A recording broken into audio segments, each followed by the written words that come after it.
రెండు రకాలైనటువంటి అదృష్టాలు ఇవ్వాలి అనుకుంటే ఆడపిల్లగా వస్తుంది. ఒకటి, సాక్షాత్ లక్ష్మీదేవి ఇంట్లో పుట్టింది. అందుకే మగపిల్లవాడికి చేయడానికి అలంకారములు తక్కువ ఉంటాయి, ఆడపిల్లకి చేయడానికి అలంకారాలు చాలా ఎక్కువగా ఉంటాయి. ఆడపిల్ల ఇంట్లో తిరుగుతోంది అనుకోండి, లక్ష్మీదేవికి తిరిగినట్టే.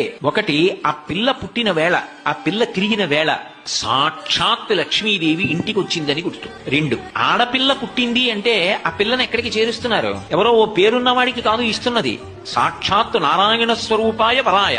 ఆ వరుడు నారాయణ స్వరూపుడు. ఇప్పుడు లక్ష్మిని నారాయణుడి పక్కకి చేర్చారు.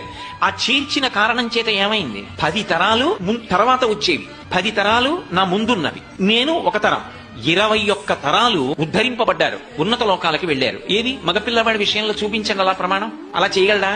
సాధ్యం కాదు. అమ్మవారు అనుగ్రహిస్తే ఆ తల్లి, వీళ్ళని నేను విశేషమైనటువంటి ఫలితము చేత సత్కరించాలనుకుంటున్నాను నువ్వుకుంటే ఆడపిల్లగా వస్తుంది.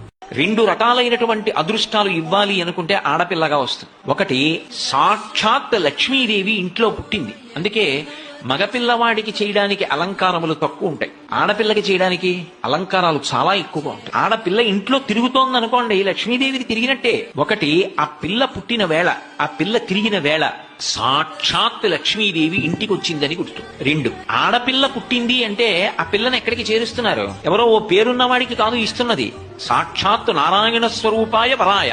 ఆ వరుడు నారాయణ స్వరూపుడు. ఇప్పుడు లక్ష్మిని నారాయణుడి పక్కకి చేర్చారు.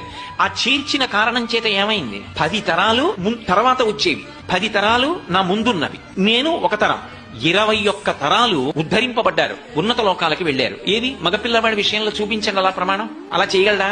సాధ్యం కాదు. అమ్మవారు అనుగ్రహిస్తే ఆ తల్లి, వీళ్ళని నేను విశేషమైనటువంటి ఫలితము చేత సత్కరించాలనుకుంటున్నాను నువ్వుకుంటే ఆడపిల్లగా వస్తుంది.